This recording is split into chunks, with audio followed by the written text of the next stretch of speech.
한 주간 편안하셨습니까? 네. 오늘은 기분이 좀 다른 주일하고 좀 다른 것 같아요. 오늘을 우리가 본당 맥주 감사 주일로 지켜서인지 그래서 굉장히 기쁨이 좀 넘치는 것 같고요.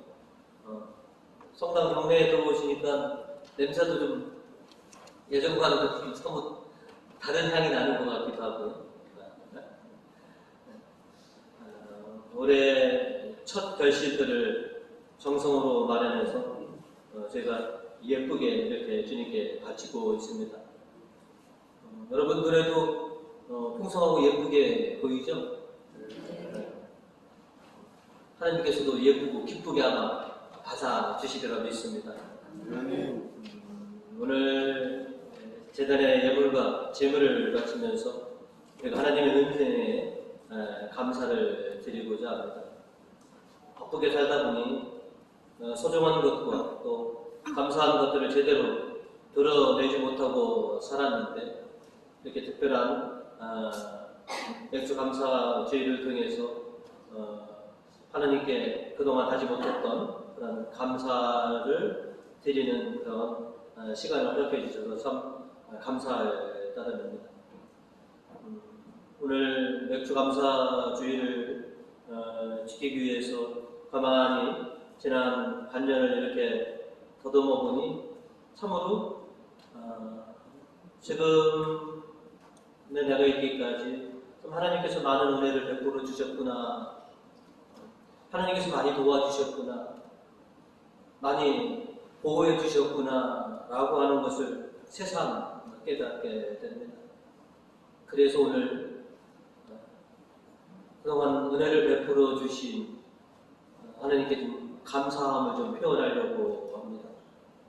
그리고 앞날을 이렇게 내다봐도 또 하나님의 은혜 없이는 또 내가 살아갈 수 없겠구나 라고 해서 미리 또 하나님께 감사를 좀 오늘도 올려드리려고 합니다. 그래서 오늘은 돌이켜보고 또 내다봐도 감사합니다 라고 하는 제목으로 오늘 말씀을 나누고자 합니다. 오늘 말씀을 통해서 저희가 첫 번째로 기억해야 될 것은 우리에게 은혜를 내려주시는 하나님을 믿어라 라고 하는 것입니다.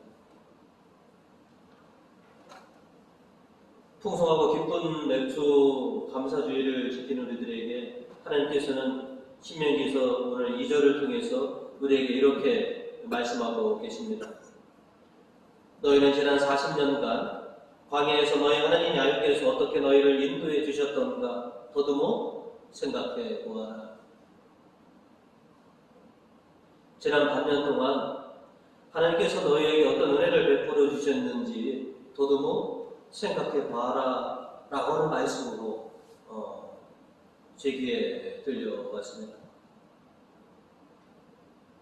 바쁘고 급변하는 세상살이 속에서 참 정신없이 살아왔는데 지난 단년을 이렇게 돌이켜보니 모든 것이 다 하나님의 은혜였다라고 하는 것이죠. 그래서 지난주 설교를 준비하다가 우리 교우님들이 좋아하는 찬양을 그래서 밴드에 올려보냈습니다. 그래를 제가 오늘 안 부르려고. 모든 것이 다 하나님의 은혜였었는데 동분서주 참 바쁘게 살다 보니 또 우리 입에서 늘 바쁘다 바쁘라고 이렇게 외치다 보니까 제대로 하나님께 감사를 표현하지 못하고 그냥 지나쳤던 순간순간들이 너무나 많은 것 같습니다. 그래서 이 시간을 통해서 그동안 하나님께 감사드리지 못했던 우리 감사 표현들을 다 이렇게 올려드리는 이런 시간이 되었으면 합니다. 그리고 그동안 참 우리가 수고하고 땀 흘렸던 것들 하나님의 은혜가 아니었으면 다 쭉쟁이가 될 수도 있었는데 우리의 수고와 땀이 허투루 되지 않고 풍성한 결실을 우리가 거둬들일 수 있도록 해주신 것에 대해서 또 감사드리고, 또 앞으로도 우리의 수고와 땀이 헛되지 않고 기쁨과 결실로 또 맺어주실 것을 또 기약하면서 이 시간도 감사를 드리고자 합니다. 우리들 지금 이 순간 항상 하나님께 감사를 드리고 있지만, 오늘을 살아가는 우리들보다는 그 전 세대가 더 믿음이 좋다라고 저는 생각이 들었습니다. 오늘날 대한민국에서 큰 숙제 중에 하나가 저출산을 어떻게 해결하느냐. 근데 다 나름대로 이유가 있죠. 아이를 하나 아니면 둘 낳는, 사회 규모에도 보면 엄청난 그런 학비니 이런 것이 들어가서 요즘 세상에서는 하나 키워도 힘들어요. 우리는 이런 생각을 갖고 있단 말이에요. 그러니까 저출산으로 계속 가는데요. 근데 예전에 우리 부모님 세대들은 어떻게 그렇게, 저도 이제 6남매거든요. 6남매, 어느 집 보면 7남매, 8남매, 10남매씩 어떻게 이렇게 놓으셨나. 그때는 지금보다 정말로 살기도 어려웠고 궁핍했던 시절인데, 못 믿는 구석이 있어서 이렇게 자식들을 많이 놓으셨을까. 그런데 어르신들이 이 얘기를 하시더라고요. 자식은 태어나면 지 먹을 것을 가지고 태어납니다.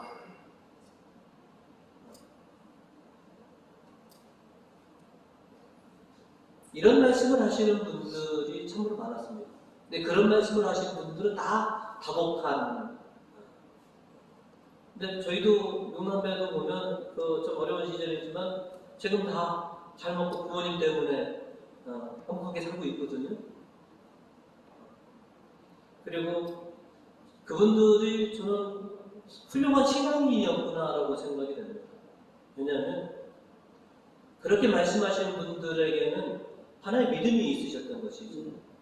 생명은 하나님께서 이 땅에 내시면 다 살게 해주십니다라고 하는 이런 믿음이 있으셨기 때문에 그렇게 6남매, 8남매, 10남매씩 이렇게 놓으실 수 있었던 것이 하나님을 믿으셨기 때문에 그런 것 아닙니다. 하나님께서 다 알아서 해주실 것이고, 다 하나님께서 이 세상을 다 먹고 살도록 창조해 주셨는데 라고 하는 그런 믿음이 계셨기 때문에 그렇게 많은 자녀들을 낳으신 것이 아닌가. 그래서 요즘 세대보다 우리네 부모들이 더 믿음이 좋았다는 게 하나님을 더 그렇게 믿고 계셨던 것 아닌가 하는 생각이 들었습니다. 지금은 내 힘으로 내 자식을 책임지려고 하니까 막막하고 힘이 드는 것이죠. 하나님께서 다 해주실 것입니다. 하나님의 형상을, 하나님의 피조물, 하나님께서 어련히 다 먹고 살게 해주실까라고 하는 이 믿음이 요즘 세대가 좀 결여된 것 같습니다. 오늘 주님께서는 그런 요즘 세대들에게 25절로 이렇게 말씀을 하고 계십니다. 그러므로 나는 분명히 말한다. 너희는 무엇을 먹고 마시며 살아갈까? 또 몸에는 무엇을 걸칠까 하고 걱정하지 마라. 목숨이 음식보다 소중하지 않느냐? 또 몸이 옷보다 소중하지 않느냐?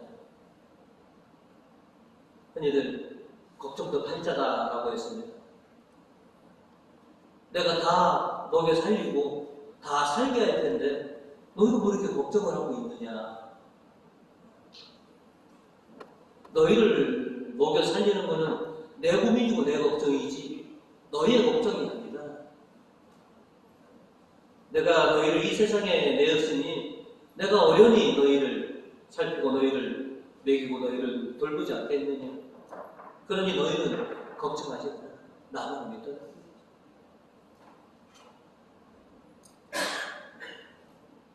주님은 30절로 또 우리에게 이렇게 말씀하고 계십니다. 너희는 어찌하여 그렇게도 믿음이 약하냐? 오늘 피었다가 내일 아궁이에 던져질 것도 하나님께서 이처럼 입히시거든 하물며 너희 얼마나 더 잘 입히시겠느냐.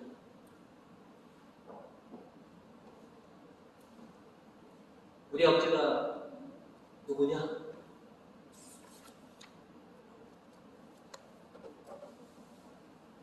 여러분, 우리 아버지가 누구세요? 모르세요? 저희 유리 아버지는 여러분이 못 보셨지만, 그죠? 저를 이 땅에 내신 아버지, 세상의 창조주이시고 주권자이신 하나님을 우리는 아버지라고 부릅니다. 내가 너희를 이 세상에 냈는데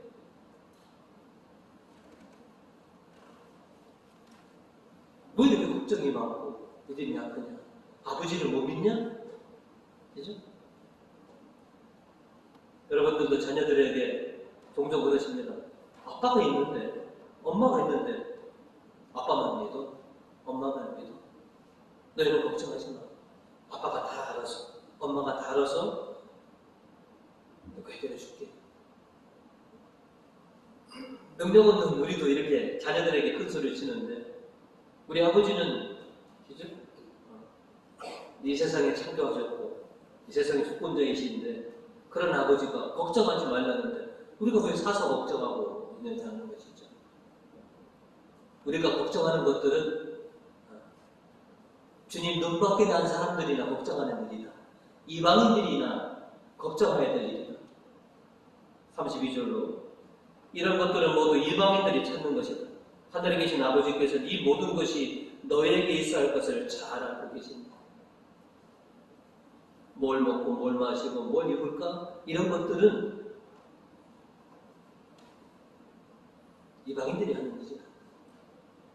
나는 너희가 뭘 필요하는지, 지금 뭘 소망하고 있는지 너희의 필요를 정확하게 알고 있고 그거를 내가 채워줄 것이다. 그러니 걱정하지 말아라.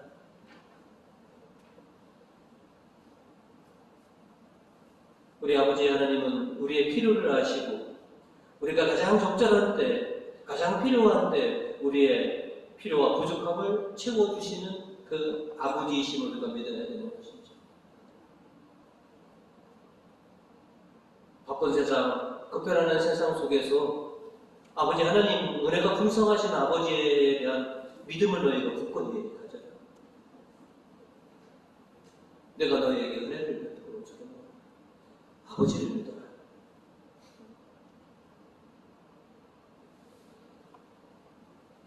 믿음의 선조들은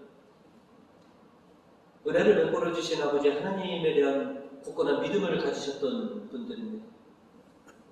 오늘 이 독서 33절과 39절로서 말씀하시기를 그들은 믿음을 가지고 여러 나라를 정복하였고 정의를 실천하였고 약속해 주신 것을 받았다라고 했습니다. 은혜를 주시는 그 하나님, 사랑의 하나님을 믿었기에, 그리고 39절로 이 사람들은 모두 믿음이 있었기 때문에 하나님의 인정을 받았습니다.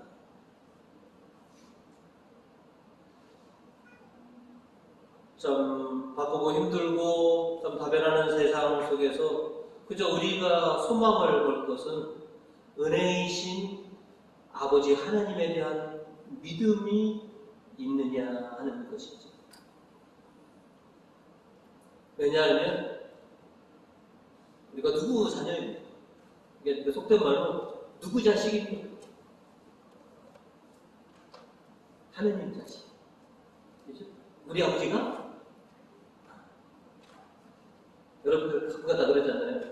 우리는 이 세상에서 가장 크고 든든한 백을 가지고 있다고. 그죠? 하나님 백 믿고서 우리가 살아가는 사람들. 하나님의 은혜를 믿고 살아가는 사람이 바로 우리고, 그 은혜를 주시는 분이 바로 우리 아버지시다라고 하는 것이죠. 하나님은 우리를 잊지 않으시고 우리의 필요를 기억하시고 꼭 은혜로서 우리를 채워주시는 하나님이십니다. 이사야 예언자는 49장 15절로 우리에게 이렇게 말씀을 해줬습니다. 여인이 자기 젖먹이를 어찌 잊으랴? 자기가 낳은 아이를 어찌 가엾게 여기지 않으랴? 어미는 혹시 잊을지 몰라도 나는 결코 너를 잊지 않는다. 내 부모는 너를 혹시 잊을지 몰라도, 내 부모는 너의 바람을 혹시 까먹을지 몰라도 나 하나님은 너를 결코 잊지 않을 것이다. 아버지께서는 결코 우리를 잊지 않으신다는 것이죠. 그래서 내가 가장 필요하고 가장 중요한 순간에 내가 직접 너에게 은혜를 내려 주겠다라고 하는 것이죠. 우리가 맥주감사절을 느끼면서 첫 번째로 기억할 것이 하나님께서 우리에게 은혜를 주시는 분입니다 라고 하는 것을 굳건히 믿는 것입니다. 하나님이 계신데, 우리 아버지가 계신데, 아버지께서 다 당시 손수 이루어 주실 텐데 뭘 걱정이 그렇게 우리가 많느냐는 것이죠.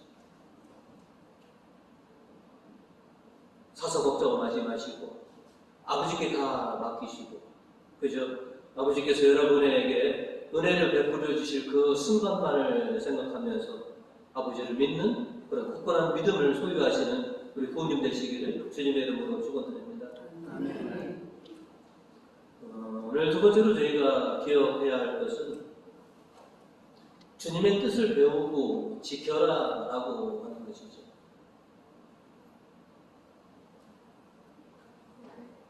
바쁘게 살아가다 보면, 또 세상이 힘들다 보면 참 하나님께서 주신 은혜들을 금방 우리가 잃어버리는 경향이 우리들에게 있는 것 같습니다. 너무 빨리도 하나님의 은혜를 잊고 또 우리가 또 우리 식대로 또 살아가려고 하는 그런 면면이 있는데요.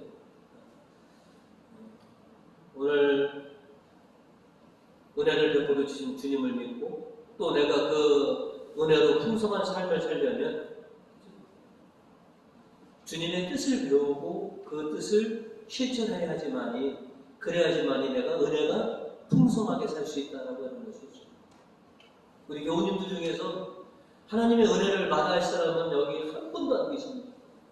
오히려 하나님 제 삶에 더 풍성한 은혜를 내려주십시오라고 다 소망하시는데, 이 풍성한 은혜는 주님의 뜻을 배우고 지킬 때 우리가 은혜가 풍성해진다라고 하는 것이죠. 오늘 시편의 저자는 33절과 34절로 우리에게 이렇게 노래를 하고 있습니다. 주여, 당신의 뜻을 따라 사는 길을 가르치소서. 그대로 지켜 상급을 받으려 합니다. 제가 은혜롭게 살아가는 것을, 은혜가 풍성한 삶을 저에게 좀 가르쳐 주십시오. 34절로 당신 법을 깨우쳐 주시고 그 법 따라 살게 하소서. 마음을 다소가 지키리이다. 하나님께서 주신 뜻과 하나님의 말씀을 내가 배우고 지킬 때 내가 은혜가 있구나, 나에게 그것이 은혜다라고 하는 것을 우리가 깨달아야 하는 것이죠. 하나님의 뜻과 거리가 먼 게 살면서 하나님의 은혜를 구하는 것은 어떻게 보면 잘못된 우리의 상상일 수도 있다는 것이죠. 내가 은혜가 풍성해지려면 하나님의 뜻과 말씀을 배우고 지켜야 하는 것이죠. 또 36절과 37절로 우리에게 시편의 저자는 이렇게 노래합니다. 내 마음을 이 속에 기울이지 않고 당신의 언약으로 기울게 하소서. 내 마음의 이 속, 그 이 속에 치우치지 않고 하나님께 치우치게 해주십시오. 37절로 헛된 것에서 나의 눈을 돌리시고 당신 길을 걸어 생명 얻게 하소서. 내 마음에 또 나만의 이 속 차리는 것을 멀리하고, 또 무엇이 헛된 것인지 모르지만 우리가 구하는 것 중에 상당수는 헛된 것일 수가 있다. 그 헛된 것을 버려라. 그리고 당신의 뜻을 알고 그 뜻을 지키면 내 인생이 은혜가 충만할 것이다 라고 하시는 것이죠. 우리도 압니다. 주님의 뜻을 배우고 주님의 말씀대로 한다면 우리가 은혜로운 삶을 살아갈 수 있다는 것을 우리가 알고 있습니다. 그러면서도 또 잘 못합니다. 하지만 우리가 은혜로운 삶을 살아가기 위해서 나날이 은혜가 풍성하게 위해서는 하나님의 뜻대로 배우고 지켜야만 우리가 은혜로운 삶을 살아갈 수 있다라고 하는 이 사실만큼은 우리가 다시 한번 깊게 확인해야 하는 것이죠. 시편 128편 1절과 2절은 우리에게 이런 말씀을 전해주고 있습니다. 복되어라. 야훼를 경외하며 그의 길을 걷는 자. 내 손으로 일하여 그것을 먹으니 그것이 내 복이며 너의 행복이다. 내가 이래서 거둘 수 있는 것 얼마나 기쁜지 모릅니다. 내가 수고한다고 그것이 다 결실로 돌아오지 않는다는 것을 우리가 너무나 많이 알고 있습니다. 참 우리가 수없이 많이 수고하고 땀 흘렸지만 허탕친 것들이 얼마나 많습니까? 하나님께서 은혜를 베풀어 주셔야지만 우리의 수고가, 우리의 땀이 결코 헛것이 되지 않습니다. 하나님의 법을 배우고 하나님을 경외하는 자, 그것이 곧 진정한 행복이다. 그것이 복된 삶이다. 라고 시편의 저자는 우리에게 가르쳐주고 있습니다.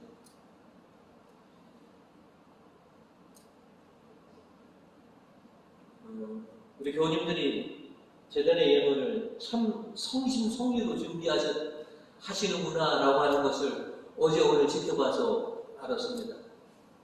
집에서 가져올 때도 허투루 가져오지 않으셨다라고 하는 것을 제가 딱 보면 알겠더라고요. 주님께 드리기 위해서 참 성심성의로 예물과 제물을 준비했는데 우리 삶 속에서도 성심성의를 다해서 하나님의 뜻을 받들고자 하는 여러분의 모습들이 그대로 있더라는 것이죠. 주님은 바로 그거를 원하시는 것이죠. 내가 성심성의껏 나에 대해서 그렇게 행동해라 하는 것. 내 열과 성을 다하여서 내 정성을 다하여서 하나님의 분부대로 그렇게 지켜내고자 했을 때 왜 오늘 제단의 예물이 예쁘게 보이는 것처럼 우리가 그렇게 주님 눈에 예쁘게 보일 거다라고 하는 것이죠. 오늘 신명기 1절은 우리에게 이런 말씀을 또 당부해 주십니다. 너희는 내가 오늘 명하는 모든 계명을 성심껏 지켜야 한다. 그래야 너희는 행복하게 살며 번성할 것이고 야훼께서 너희 손주들에게 주겠다고 맹세하신 땅에 들어가 그 땅을 차지할 것이다. 내가 준 법을 성심껏 지켜라. 그러면 너희가 행복할 것이고 번성할 것이고 내가 너희에게 준 그 땅을 너희가 차지할 것이다.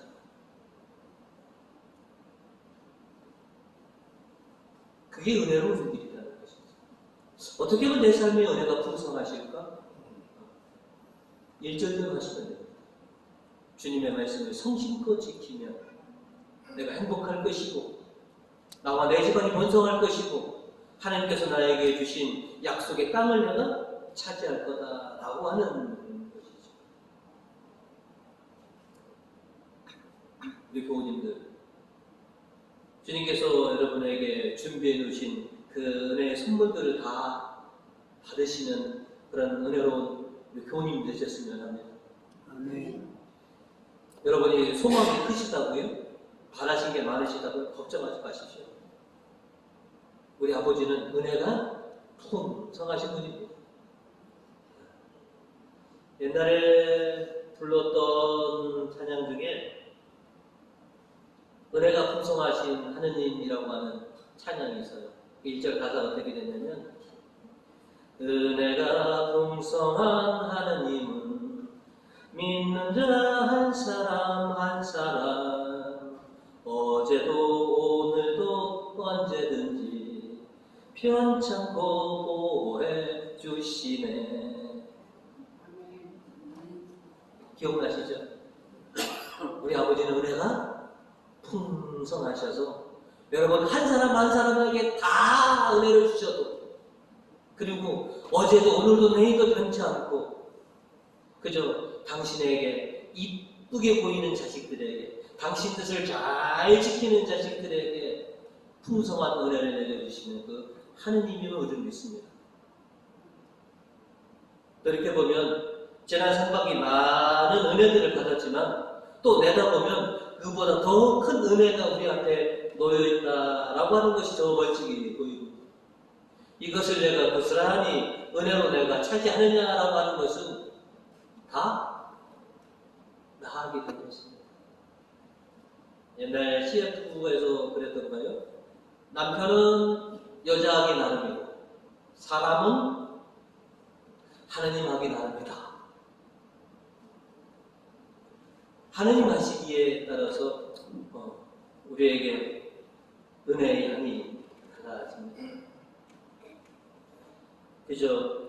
오늘 이렇게 반년 만에 드리는 맥주 감사를 통해서 그동안 드리지 못했던 감사를 오늘 올려드리지만, 오늘 올려드린 이 감사보다는 내일 드릴 감사가 더 크다고 우리는 믿고 있습니다. 올 상반기보다 하반기에 더 풍성한 은혜를 받으실 수 있는 그런 우리 교우님들 되시기를 주님의 이름으로 축원드립니다.